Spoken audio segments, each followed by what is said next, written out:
السلام عليكم ورحمة الله وبركاته. جايبين لكم النهارده معانا موديل تطريز كامل جميل جدا.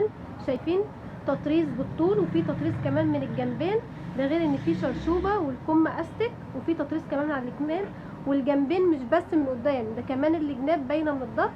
الموديل جميل جدا.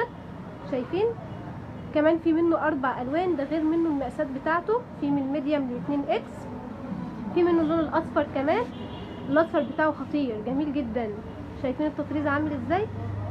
وكمان القبه 7، عامل لكم القبه 7 لان في ناس ما بتحبش القبه المربعه او القبه الدواير، غير كمان اللون الاقوى بتاعه التطريز بتاعه كحلي، عشان خاطر لو حابه تلبسي عليه طرحه كحلي لو انت ما بتحبيش الالوان الفاتحه في الطرح. والكم شايفين التطريز عامل ازاي عليه، جميل خالص. وكمان في لون البتنجاني اللي بيحب الالوان الغامقه، البتنجاني والاسود جميل قوي. وغير كده في كمان التطريز بتاعه بيج. شايفين الموديل؟ والقبه مريحه جدا جدا في اللبس.